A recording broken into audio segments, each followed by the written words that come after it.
Hello, welcome to my first cooking video. Today we'll be making maple mustard crock-pot pork tenderloin. Cooking in the crock-pot is very good for braising meats, which is cooking them slowly in a small amount of liquid. It's easy preparation. You mix together your braising ingredients, usually takes just a few minutes.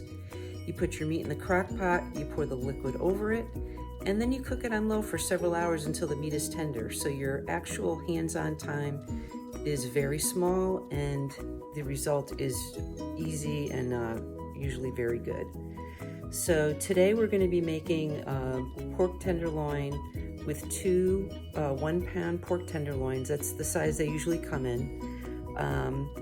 And we're going to make a braising liquid with maple syrup and mustard and some spices. So here we go. This is the recipe we're working with. I've used it many times. It's very good. It's very easy. We have our 2 pounds of pork tenderloin, 1/4 cup of soy sauce, 1½ tablespoons of mustard, 2 tablespoons of olive oil, 3 tablespoons of maple syrup, 1 teaspoon onion powder, 1½ teaspoons garlic powder, and 1 chopped shallot. And if you don't have the shallot, you can always use an onion. It's the same family. I happen to have a shallot today. So the first thing you want to do is assemble all your ingredients. Get everything out, make sure you have everything. So that's what I've done here, including your measuring utensils. It's very handy to have this graduated measuring cup for small amounts of liquids, your bowl to pour your stuff into. So I'm going to go ahead and measure out all the ingredients now. So here I've measured out the ingredients. There's the 1/4 cup of soy sauce, the 1 teaspoon of onion powder and 1½ teaspoons of garlic powder, the 1½ tablespoons of mustard. I used this and just went between the 1 and 2 tablespoon line to get the 1½. And in here now is the 3 tablespoons of maple syrup and 2 tablespoons of olive oil, and you can just layer them on top of each other like that. And next I'm going to show you how to chop up the shallot. Okay, hopefully this view works.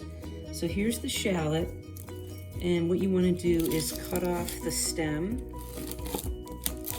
and kind of cut through the skin and peel it.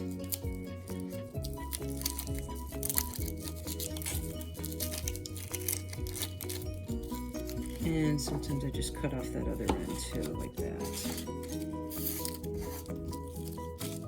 So you're left with this.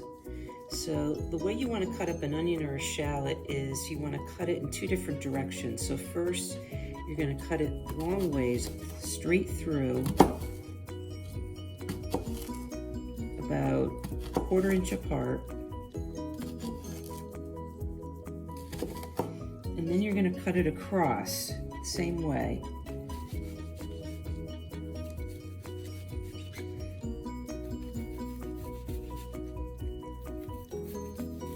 should have done it that way first. All right, and then you're going to cut this way to chop it into smaller pieces.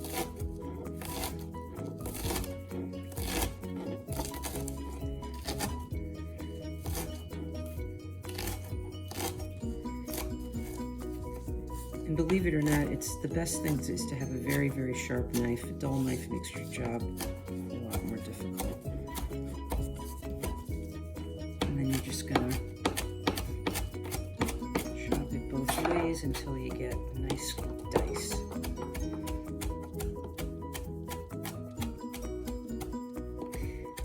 And you want to use this kind of motion as opposed to this kind of motion. And just keep pushing your shallot or your onion back together and going over it until you get a nice fine dice.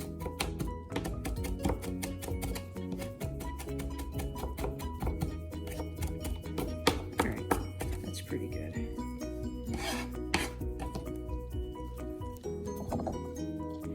And now that I have all my ingredients prepared, I'm just going to whisk them together in this small bowl. Just takes a few seconds, and then we will move on to getting the meat out. So here we have our package of pork tenderloin. And a few comments about that. Well, first of all, whenever you're working with raw meat, safe food handling, you want to make sure you're away from any other food. Certainly, you don't want to have any cooked food next to the raw food where meat juices could splash or something like that. Obviously, I make sure that the stovetop is perfectly cool before I do this. And when you're opening the package, you want to do it very carefully. They have pretty good packaging now where you can just peel back the top and lift out the meat so the juice doesn't spill everywhere, but you could certainly use a pan to put underneath it to make sure you're not spilling raw meat juice on your countertop or your work surface. You want to assume that anytime you're working with raw meat that it's, you know, contaminated, and you just take precautions. I always wear gloves. You do that, or, you know, wash your hands. And then even if I'm sure I didn't spill any raw meat juice, I still sanitize the surface afterwards just to make sure. So with pork tenderloin, it's actually a very economical cut of meat, as you can see from the price, $2.79 a pound. Now this is a family pack which has 4 pieces, which is 4.5 pounds, and you're generally going to use half of that. The recipe calls for 2 pounds, so we're going to be using a little bit over 2 pounds. So it comes in these 2 individual compartments, if you will. So I can cut right down the middle here and freeze half of this for another time, and then just use the one side. So it is, it's a very versatile cut of meat, and it's pretty inexpensive. $12.64 for 4.5 pounds of meat. So there you go. So I've removed the 2 pork tenderloins from the package, and I placed them in the bottom of the crock pot like that. And now I'm going to take the marinade and just pour it over. I'm going to scrape it out with the rubber spatula, and we'll be ready to go. So that's what it looks like. Poured the marinade over. I'm going to put my lid on. Turn the temperature to low. Obviously, make sure it's plugged in. And that's it. Now it'll sit here for at least 4 hours, and we'll check on it and see how it looks. So here we are after 4 hours, and the pork tenderloin is cooked. I just tested it with a meat thermometer, and the temperature is well into the done range.